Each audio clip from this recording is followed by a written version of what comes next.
everyone, and welcome back to another video of mine. This time I'm back with Song of the Crimson Nile, Season 1, Episode 6. Yes, I'm back. This story has captured me already, like you already know. I love this story so much. It's my favorite after Heaven's Secret and Kali Call of Darkness. Like, I have to know what happens. Your first encounter with the dead will pose a new danger. Oh god, okay. Alright. Episode 6, Home of the Dead. Uh-oh. When the grass moved again, everyone took an involuntary step back. The warm air was thick with tension. Despite the heat, shivers ran across Eva's skin. I'm not sure I remember what's going on. Did the last episode end with us hiding behind Livius? Or am I remembering it wrong? Like, it's been so long, it's been over a month. A human hand covered in blood fell out of the tall grass. Oh god, is he infected? It's a man. Livius rushed to him first, as any experienced healer would. He carefully parted the grass to reveal the injured man. He's alive. Okay. I would still think that he's infected, because you see the slash marks, and his leg is injured as well. Please. His men helped Livius carry the man away from the shore. He looked ragged and muddy, his clothes soaked in water and blood. He smelled of swamp water with a tang of metal. Eva stared at him surprised and interested. She didn't even wrinkle her nose. She had smelled worse things on the outskirts of the city, where she had spent her entire childhood. Jesus. Look at the queen. Where is he coming from? Livius examined the man's neck, shoulders, and back, and then nodded confidently and laid the man's head on Isman's lap. He then leaned closer to look more carefully at his wounds. When Titian, Eva, and another hunter took a closer look, they all gasped in surprise. The man was badly hurt. Something had clearly tried to rip him into pieces. There were horrible bite marks on his body, and some of his skin was lacerated, hanging off him in ribbons. Oh, he won't make it. If you have something to ask him, do that now. Anubis will come for him soon. People, this is all just pessimistic. He won't make it. Let's be honest. Eva's tone was dry. Ra himself must have come to help, considering he's still breathing. Hush. Honesty, I mean. Isman shushed her and turned back to the man who almost certainly hurt her. Who are you? Who did this to you? Titian didn't waste any time getting to the point. I'm a servant of the place of truth. A craftsman from Setmat. Do you work at the necropolis? In the Valley of the Kings? What happened? Someone broke into the tomb of Episides. Oh! Almost. Titian and Livius exchanged glances. The hunter's eyes lit up. It was his first day on the West Bank, and he'd already encountered something like this. Everyone fell silent, stunned. The cult of death was the only thing that could compare in importance to the cult of Amun-Ra. People didn't just honor death's power, they trembled before it. It was unthinkable to desecrate the tomb, disturbing the peace of a person's their soul. I wanted to go to the settlement and report it, but I was hit and thrown into the water. He was attacked. How long have you been lying there? I was working the morning shift, so a few hours maybe. Take Isman and the injured man to the settlement. Livius' request was addressed to the other hunter. Isman, you help carry him. In the meantime, we'll go to check Episides Ammo's tomb. The three of us? No, you better go back with them. There must be another scrap in the settlement. She'll come with us. As you wish. Livius was like, get out of my face, girl. Your presence is distracting me. Please leave. And Titian was like, nah, she's staying. Livius started to walk away without even looking at Eva. Isman and the other hunter obediently lifted the injured man, holding him under his arms, and headed to Setmat at an unsteady pace. Shouldn't we wait for the others? I'm experienced enough to examine this discredited tomb on my own. How is an open tomb related to the disease? Titian sighed wearily. You've never dealt with curses or dark magicians, haven't you? Yeah, what do I know? Honestly, this is so funny. Especially if you're like an insider, you know, she is a dark magician, and they're like, you have never worked with dark magicians, haven't you? They are bad people. They are not to be messed with. And she's like, yeah, what do I know? Love it. Because the curse, you need the flesh of a dead person. And not just anyone, but someone buried with all honors. Really? If someone truly opened the tomb and desecrated the mummy, it would mean that we're heading in the right direction.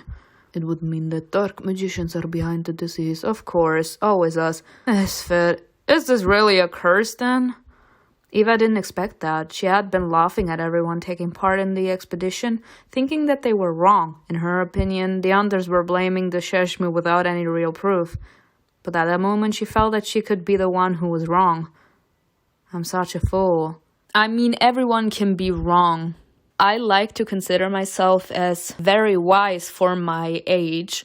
A lot of people say that I have at least 15 years more experience than I should because of the horrible things that I went through in my life. But no matter how intelligent, no matter how wise you are, you can always have a wrong mindset because you never really 100% know what a person's tactics are. So I wouldn't say she's a fool. Like, you can be wrong. This will affect me too, yes, especially if they are capable to connect all this with an actual curse. That would mean that a dark magician was behind it, as in a Sheshmu. And since you are, you're gonna be hunted down as well. Oh god, people, I'm imagining already this entire scenario. This is giving me Merlin vibes. Uther was not having magic, so he arranged the persecution and execution of every person that possessed magic. So I have the feeling that this can be related to what Eva is going through in this story as well. Like, she's a Sheshmu, and right now they are considering the possibility that a Sheshmu is responsible for a disease that is actually killing the human population, just like the coronavirus back in the day in 2020. So it will affect her if they are capable to connect it to a Sheshmu. And as soon as they find out, they're gonna start persecuting every single Sheshmu. She is one. So they're gonna start persecuting her. And imagine Aemon having to lead the troops that bring in every single Sheshmu to execute them, and he has to hand Eva over to the chopping block. Oh my god. Just imagine your loved one having to catch you and bringing you to be persecuted. Oh my god. Just imagine that entire scenario. So I would say some powerful Sheshmu must have gone mad. Like, we see what happens when you take too much iboga. If it was really them, this was the worst idea. Why curse Thebes, one of the few places where the old traditions are strong and people are loyal to dark magic? Honestly, Eva shook her head. Maybe not all was lost yet. Livius told Titian and Eva to follow him. Follow me.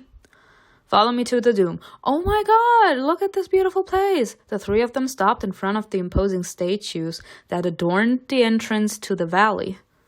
We need to reach this eastern part. Only members of the ruling family are buried in the western one.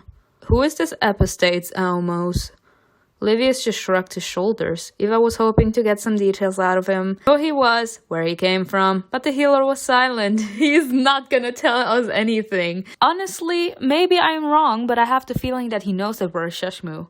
I have the feeling he knows, because he was capable to recognize us. Like, he has the feeling that he knows us from somewhere. And that was just because we were inside of that woman's mind to sever her lust for Livius. And he has the feeling in the real world that he knows us from somewhere. So maybe deep down he has a feeling that we're capable to produce magic, that we're capable to get into dreams, and that automatically is connected to being a Sheshmu, you know?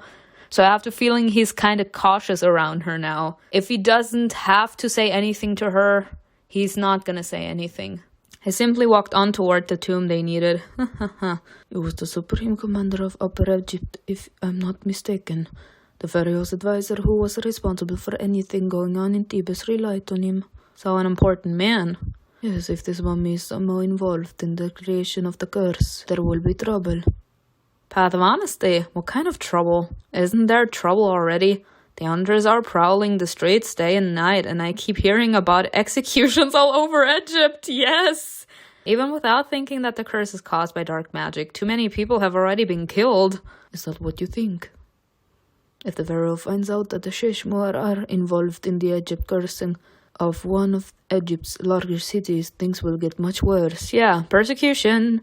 Also, yeah, people, I am so good. Like, it literally was giving off the vibe of Merlin.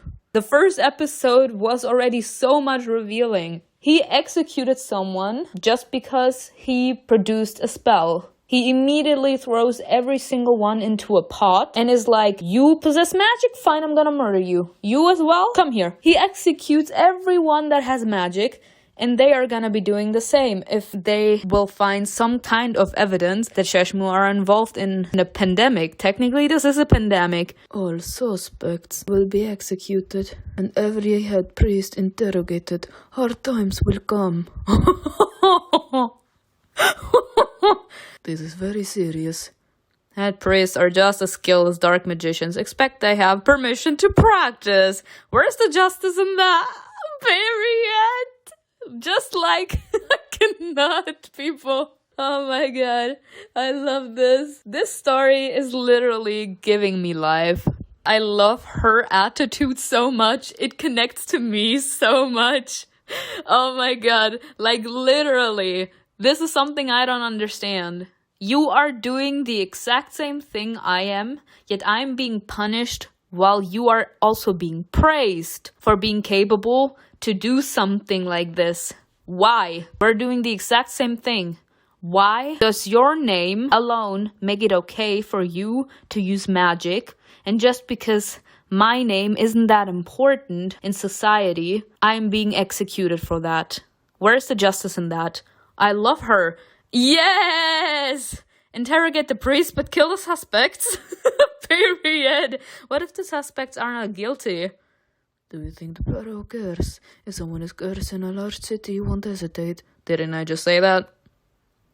Livius. Livius had been listening to them in silence until they stopped in front of a tomb. This is the place. They approached a modest entrance, which looked no different from any other except... It's open. Titian took a step closer, then he stopped, looked up at the sky and quietly murmured a prayer addressed to Amun-Ra. He was asking for mercy because he was about to disturb the home of a dead man and disrupt his peace. Eva and Livius were standing behind him. The healer turned to her. What is he saying? He's muttering something.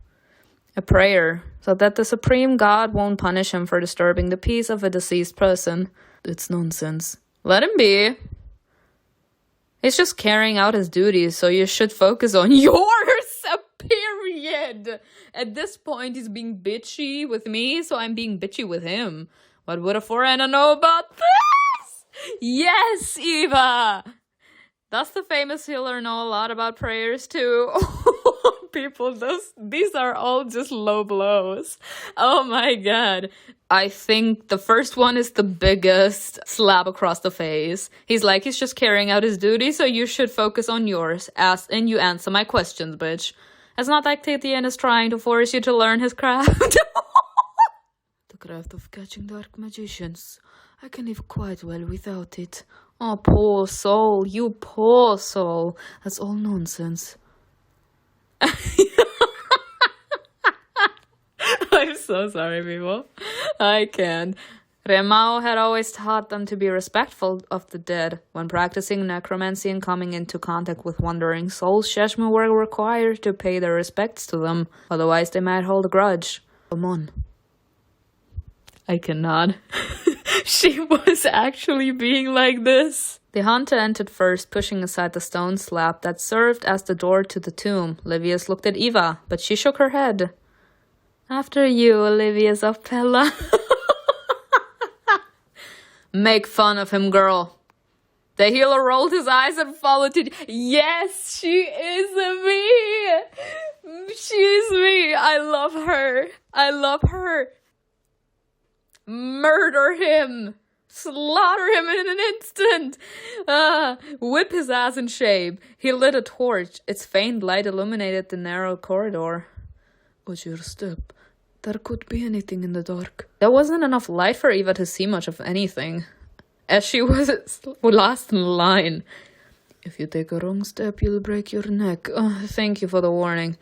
The door was open, which means there might be insects in the tomb. Be careful. Eva imagined scorpions scurrying away from the light, and her ankles immediately started itching as if something was crawling over them. She almost let out a squeal and walked faster so as not to be left behind in the impenetrable darkness.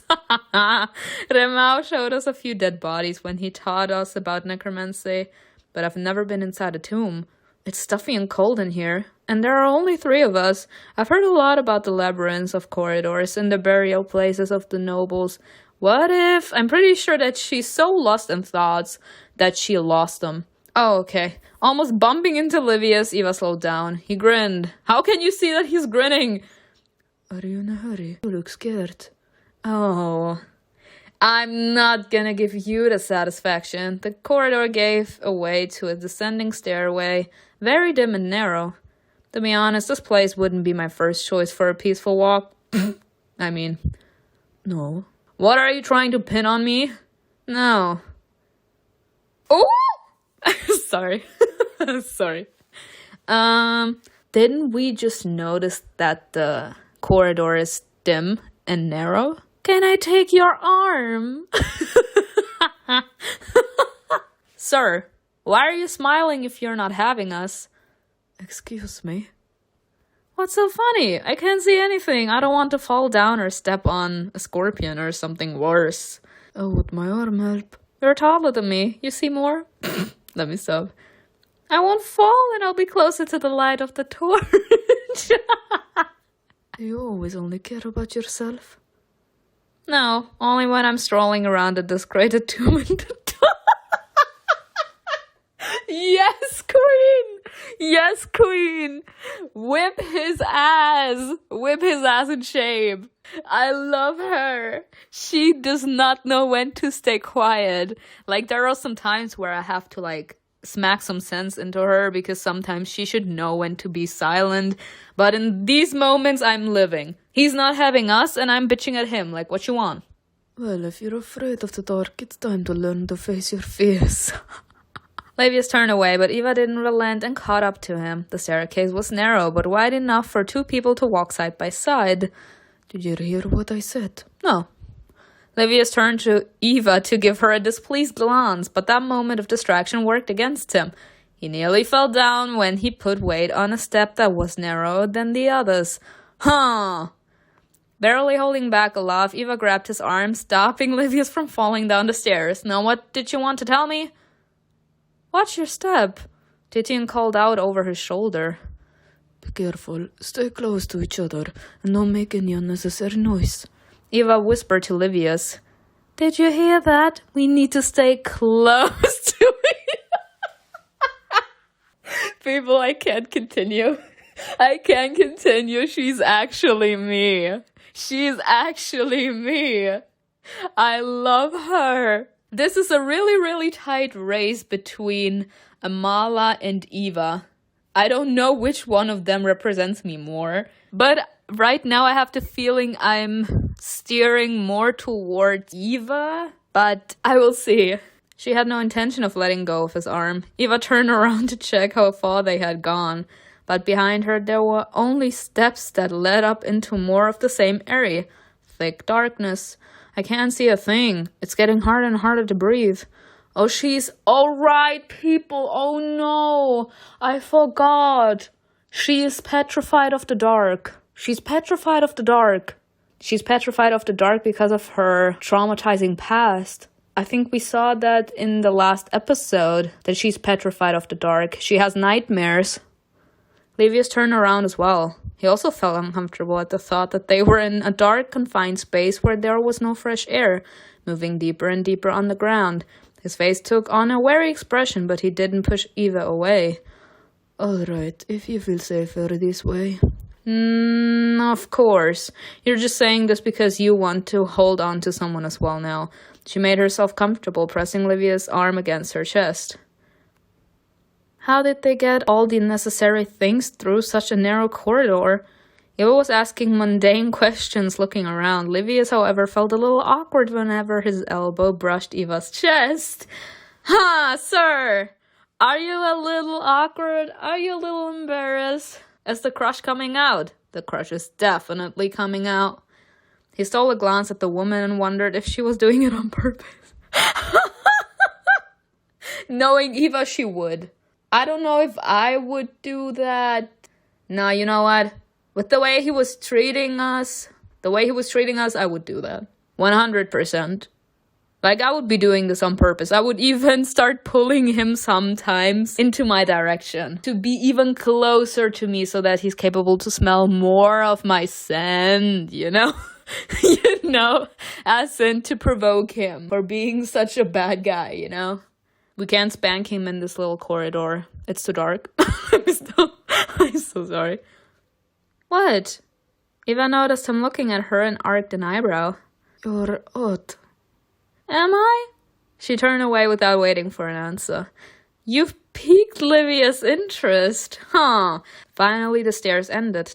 There were 2 rooms ahead, a burial chamber and a treasury. When someone was buried, their personal belongings were always buried alongside them. Things like favorite everyday objects and valuable possessions, so that the deceased could continue using them in their life after death. Okay. Livius examined the sarcophagus.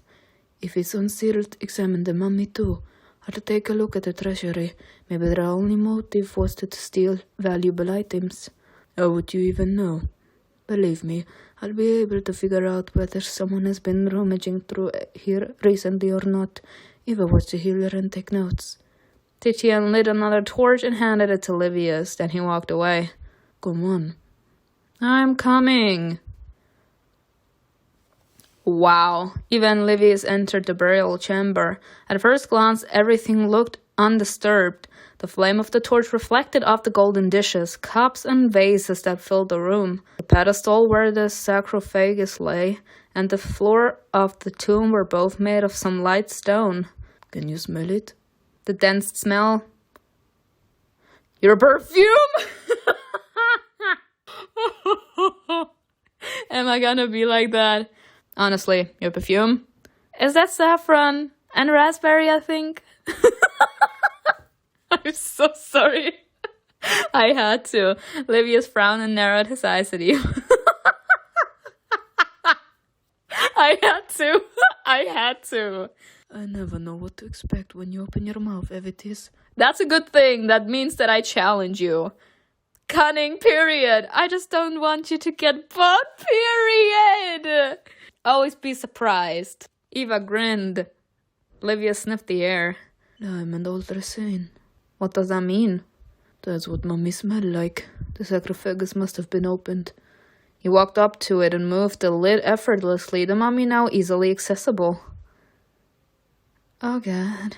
Yes, someone has been here. Otherwise I wouldn't have been able to open it so easily.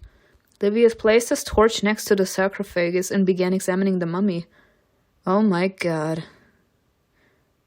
Yeah.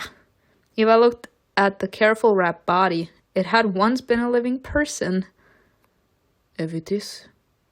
I wonder how he passed. Was he buried alive or after he died? Yeah, she's in her thoughts. Can you hear me? Nah, we're done. Huh? Write this down. Write down everything I say. Okay. She complied, taking out her papyrus, ink, and a pen. Leaning against the wall, she wrote a few lines. She wrote neater and faster than before. The night of practicing paid off. Yes! Even though Eva had ended up falling asleep, Livia spoke again. Part of the fabric was cut off. Someone was trying to get to the body. Cut off? Yes, the body's wrapped in the lining, and cut into stripes, and then smeared with resin. Once it's dry, it's impossible to even tear off a piece. Whoever broke in here knew this very well, and had the foresight to bring a knife. They couldn't have brought a knife for other purposes? They could have. That's what I'm going to check.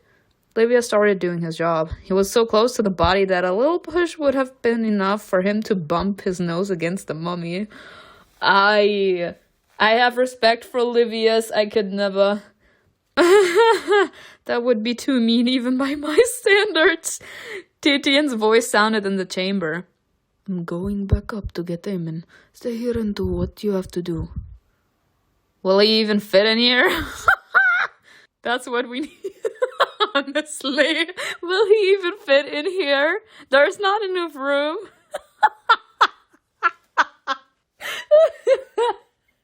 We can see people. I would be in so much trouble. I would be in so much trouble. Shut up and write. I will do what I see fit, Titian. I need a few seconds. This story.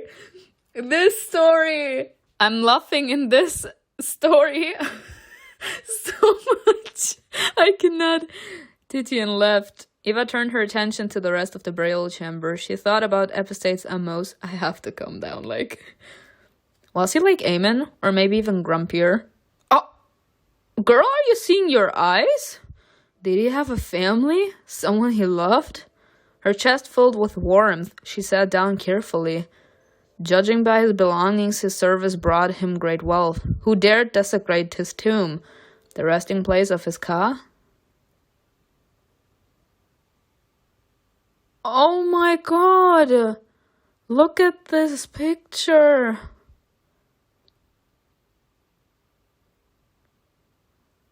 Wow. A draft swept over her feet. Eva shivered. She was cold enough already. Where did that come from? There's no opening in this chamber. She turned to the healer. Oh my god. I love the creator of this story. They create so many pictures. They don't just say you have to pay for one picture or for a CGI. In the story, you also get pictures just like that. I love the author. Look at this picture, people. I'm done. Livius, aren't you cold? The man answered without looking up. Cold? I can barely breathe. Just don't sit on the floor. Nothing could distract Livius right then, so Eva decided not to bother him. However, she started feeling very uncomfortable, even more than before. I'm not the bravest person out there, sure, but this irritational anxiety seems strange even for me. Why am I so nervous? Eva shook her head and turned back. She looks so beautiful! Oh my god! Huh? Eva could just about restrain herself from recoiling in horror. She felt a pang of fear and hurried to pull away from the creature. But she lost her balance and awkwardly fell backwards, scratching her hand on the stone floor. Something or someone had appeared in front of her face, staring straight at her.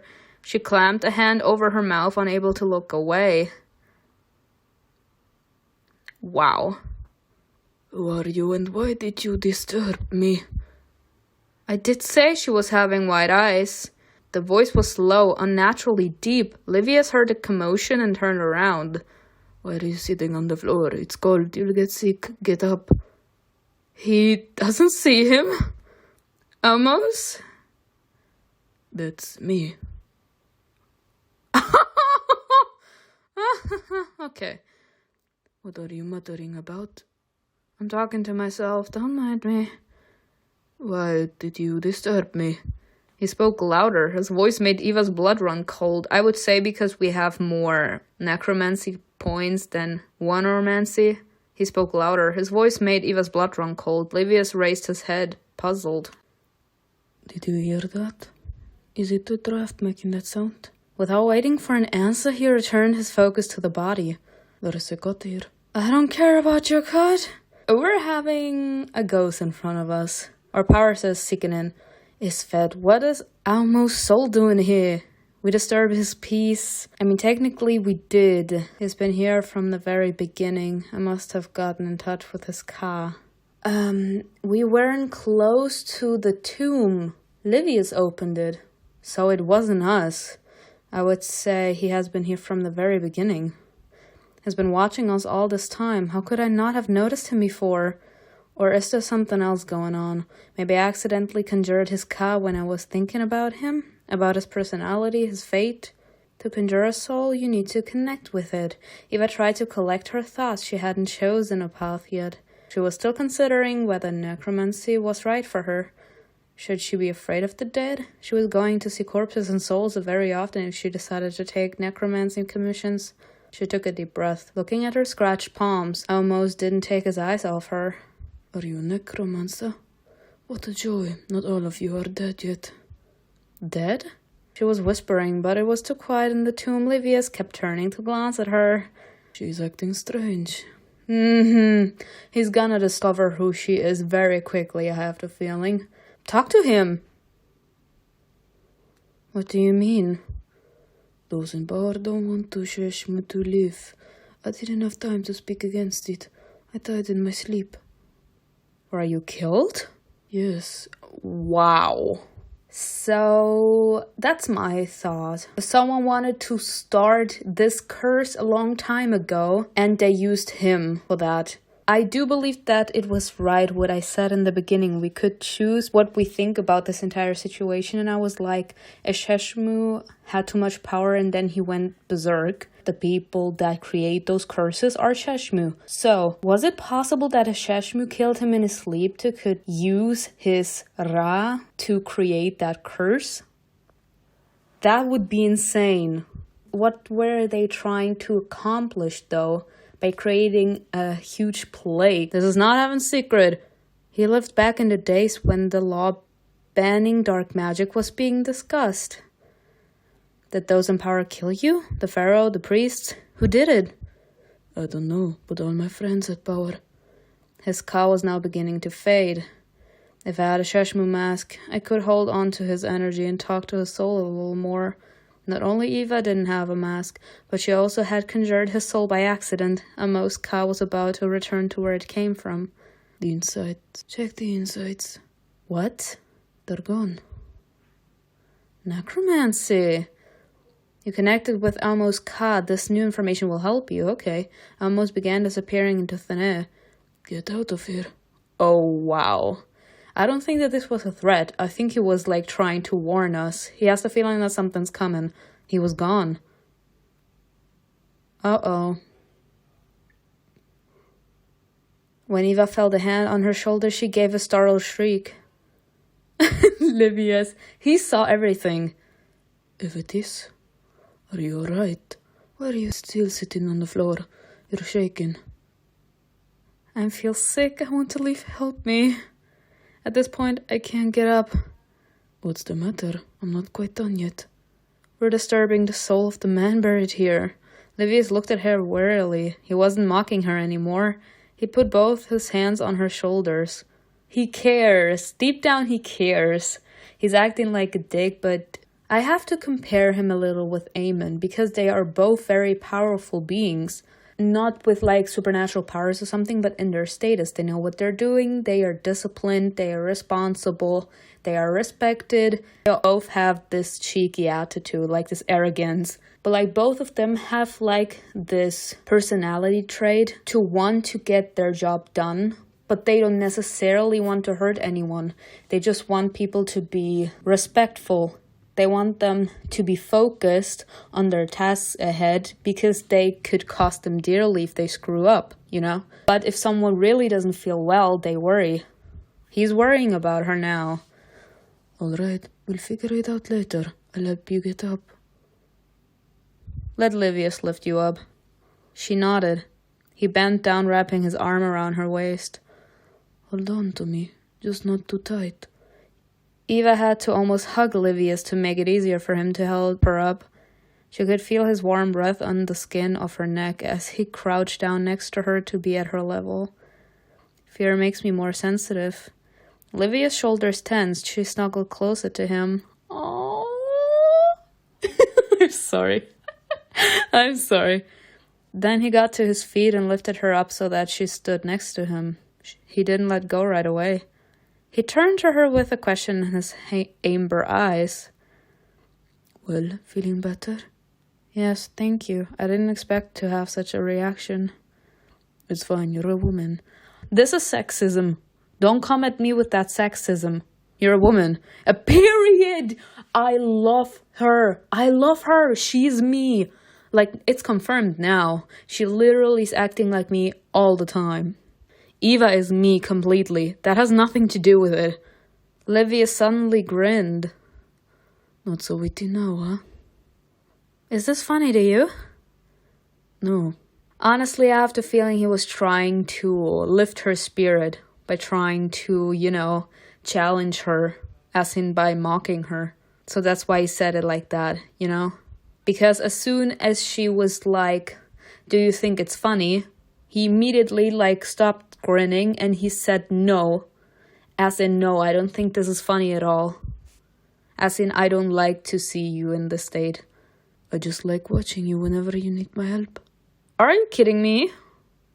You seem to lose any trace of impertinence. Eva gave him a disgruntled look and lifted her chin, trying to hold on to the last remnants of her pride. Girl, it's over now, but honestly, this has nothing to do with pride. I mean, I get where she's coming from, she asked someone that just was waiting for an opportunity to pick on her, to help her up. As in, he saw her in one of her most vulnerable situations, and she would have preferred for him not to see it. And we see why, because that's not okay. Him actually mocking her in her moment of weakness is not a nice thing to do. We all have moments of weaknesses. We all have weaknesses. We all have fears. She was asking him to help her and he's mocking her because she asked for his help, why you gotta be like that? Is that so? Then savor this moment because this will be the last time I'll need you. Period. Livius leaned down toward her. He was amused by her desperate attempts to stand up as tall as he was. Really? Do you want to make a bet on that? Honestly, sir, I'm done with you. Be careful. You're likely to lose. Livius couldn't believe she'd say that. Fine, if I win, you'll fulfill one of my wishes. If I lose, I will fulfill one of yours. I'll take that action. I'm taking a risk, but why should I be scared of a healer? I have the feeling that he has a lot more tricks up his sleeve, girl. I wouldn't be too cocky if I were you. Eva shook his hand, smirking. You'll regret this.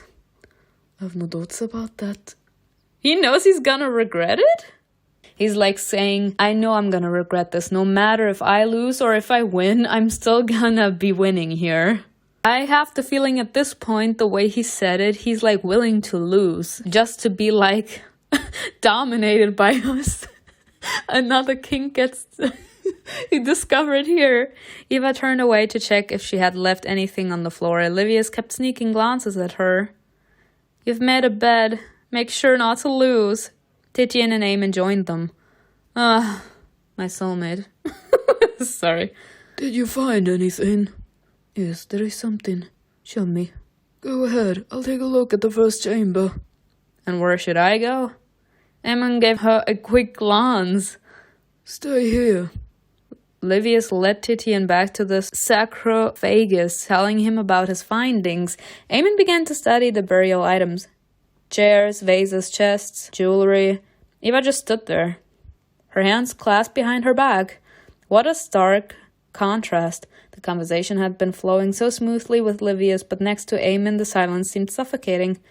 It was almost as if her Sheshmu essence instinctively objected to the hunter's presence. I wonder if it's dislike or fear. Did you like it? What? The tomb. Is there anything to like here? Did you manage to write anything down?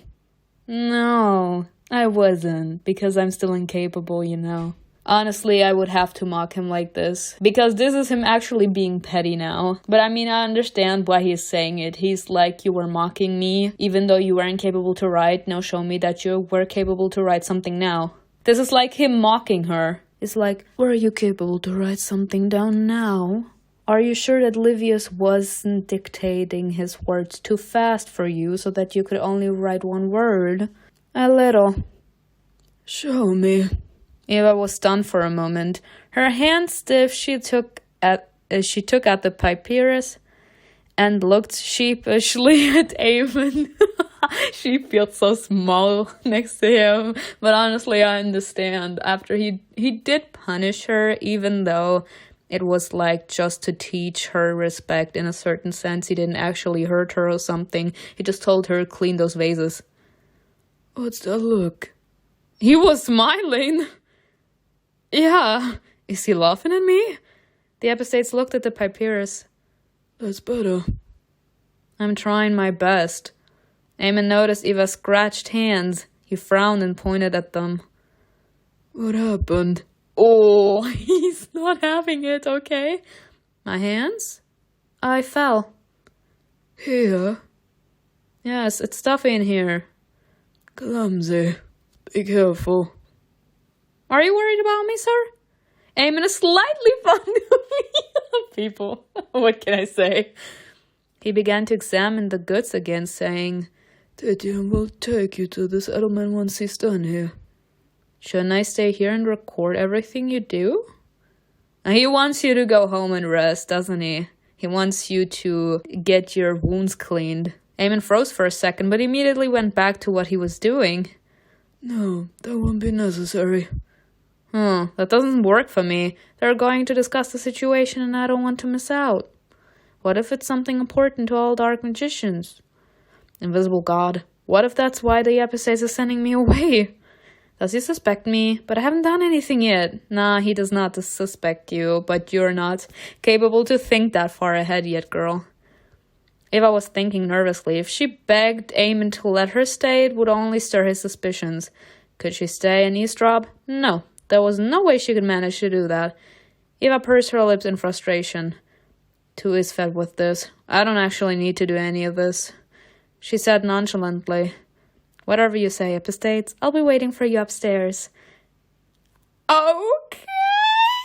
People, I am so done. I'm so sorry. I can't do anything about it. Both Eamon and Livius have this effect on me. It's over for me now. Eva climbed a few steps and Eamon caught her arm.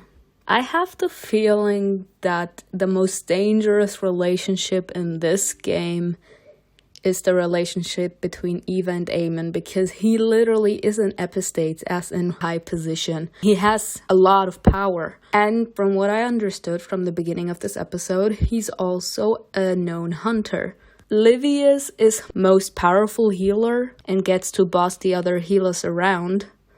But Eamon is like on top of it all. Like if he wants to, he could get us into prison with the snap of a finger, you know? Eva didn't expect to feel the warmth of his fingers on her wrist. She stilled, slowly turning toward him.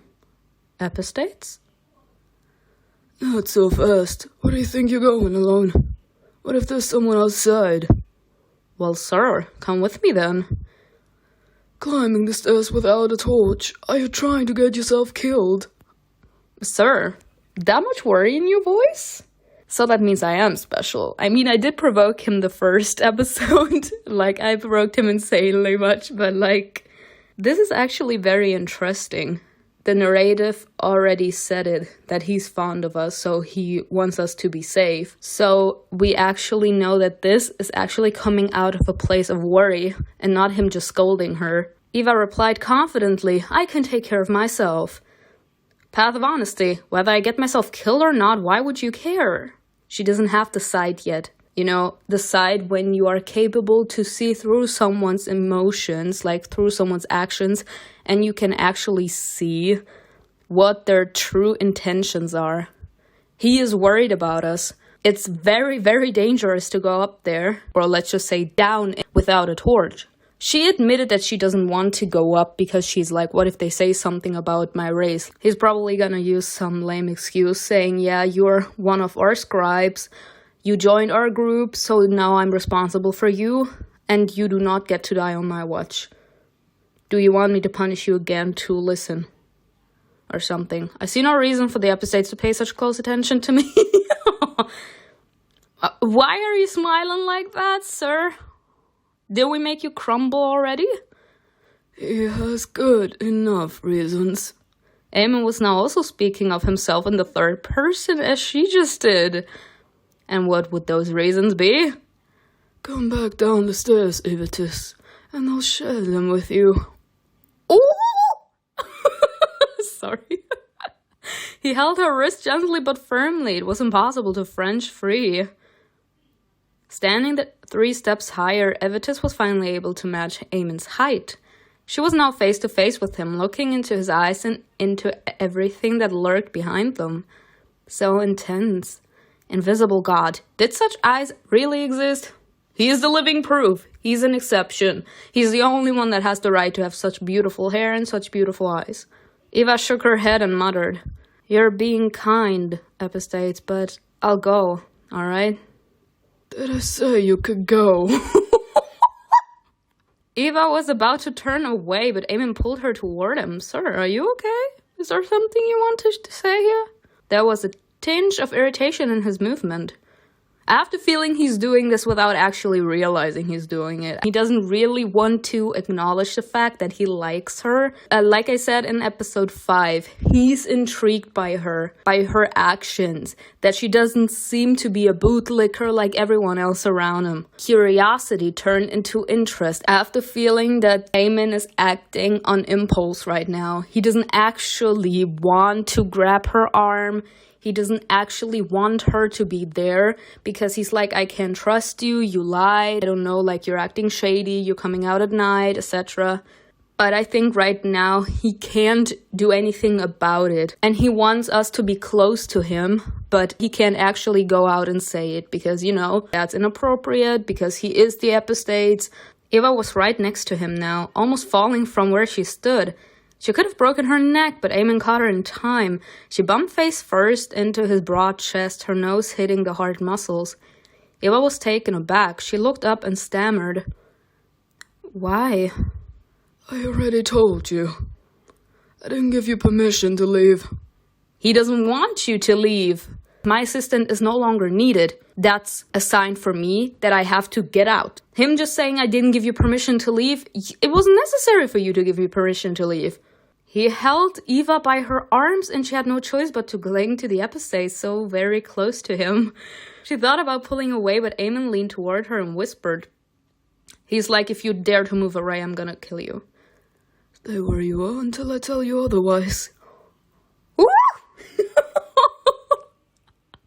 He's like, "I want you close. I need your proximity. I need to feel you to feel better right now." That's his desire talking, people. Let's be real here. He's turned on and he doesn't know how to put himself, so he wants us to be close to him to help him. If you know what I mean. If you know what I mean, you know what I mean, people. Like, I don't actually have to say it again, right? The hand or the mouth, I'm sorry. It's not your place to question what I'm doing and why. Is that clear? Whatever you say, sir. Yes. It's time for you to learn how to behave, Evitus, or there will be consequences. Didn't I technically say that? Didn't I say that when I was analyzing his attitude? I cannot with this man. My patience is not endless. I'm too lenient with you. Too lenient with me, he says. Sir, you already punished me. What exactly do you want from me now? I don't even know why. You'd better not take advantage of that. You don't know why? I know why. You're interested in us. It's obvious now. What did I tell you to do? Stay here and wait. Then you should stay here and wait. Eva yanked her arms free and turned away. She didn't want him to see her face, so flustered. He is... His attitude is such a turn on, I'm sorry. It's the way he's acting like the confident alpha male. And that's a turn on for me. I don't know about you, but it's a turn on for me. Especially his arrogance and his confidence that is dominating the room. Curse you 3 times over. Eamon didn't mean to overreact. Something about you makes him lose control. Huh. Didn't I say that he likes us, but he doesn't want to admit it? Thankfully, Titian returned a moment later. He exchanged a few more words with Eamon, then headed upstairs. A thought suddenly occurred to Eva as she stopped. What's the matter? Epistates? Eamon looked up. I can't with his face. Like, we just said his name. We didn't even use his name, because his name is Eamon. I would say Epistates is just like, his title. We are actually being respectful.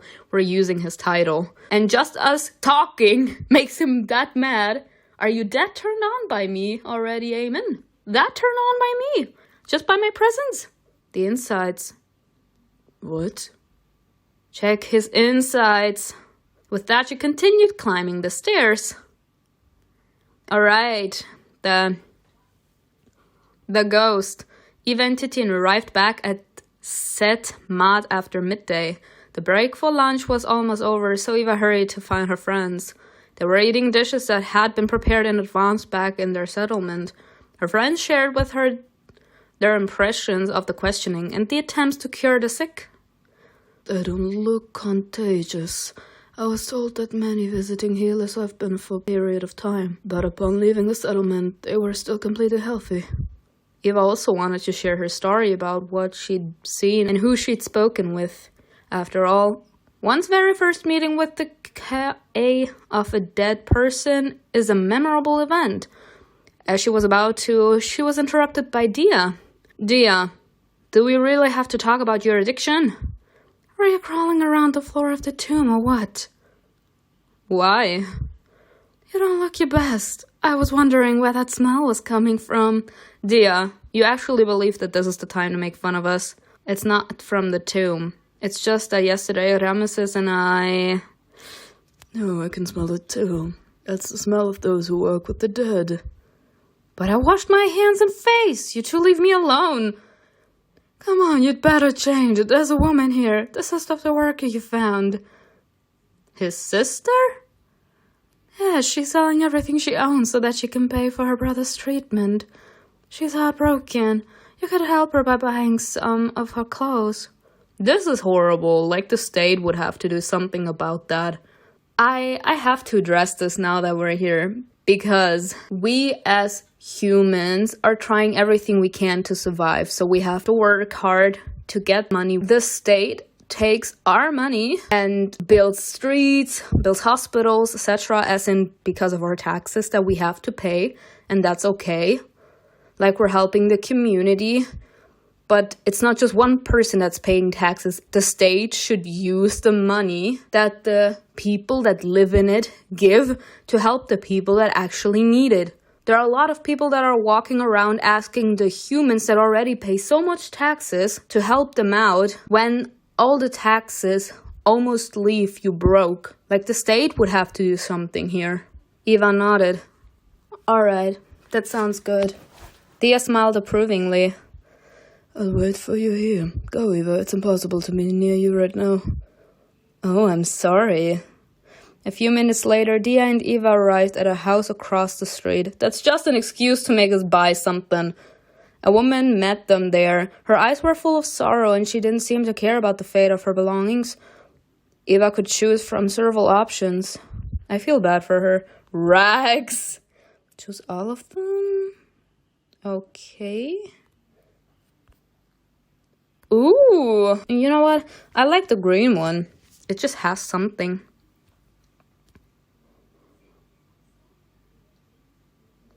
Let's get your hair fixed. What's wrong with it? You look like you were buried in that tomb, not just inspected it. Oh, what's wrong with you, Great Ra? Alright. Dia took out her supplies to fix Eva's hair. Okay. Okay. Honestly, I like the short hair, but I like this. I have to. Stop here. Clean clothes and styled hair lifted Eva's spirits. Where is Isman? He's still with that injured man, nursing him. They slowly headed back to Ramesses. He's so caring. He's inexperienced, but already such a good doctor. Oh yeah, the love story between these two. She can't even hide it. I wonder if Isman is interested in her as well. All three of them stood side by side again. I should go help Isman. Everyone went to lunch. And Eamon and Livius haven't returned yet. I'll take a walk too since there is nothing else to do. Take a walk? Aren't you afraid of running into something? Should I be afraid? Yes, you really should. You never know what kind of animals might be roaming around. I have my dog. Follow me then. Let's take a walk together. Nah, you know what? I figured out that he's a love interest, so I can manage. Because he's also our friend, so since he's our friend, I'm not playing him. I doubt there's anything just prowling around so close to the settlement. I wouldn't be so sure, but it's up to you. Ramesses returned to the table, and Eva headed toward the path leading out of the settlement. Honestly, I just hope to bump into Livius or Aemon. Eva was walking along the shore, enjoying the sound of the water. That was the peace she'd longed for. Set Maud got farther and farther away with each step. She knew that finding her way back was not going to be a problem. There was not another living soul for miles on the west bank of the Nile. Only the small village near the necropolis was bustling with life. I should tell Rimau that Aemon didn't let me hear his conversation in the tomb. After walking for a while, Eva was surprised to see a small oasis appear in the distance, not too far from the river. Are you sure that it's not just a mirage? Usually there was only greenery along the shore and the cities. Nothing grew where the sands got thicker. However, Eva could clearly see dense vegetation in the middle of the desert with her own eyes. That's a mirage. Eva decided to get closer, but did so carefully and quietly so that she could escape unnoticed if something felt wrong.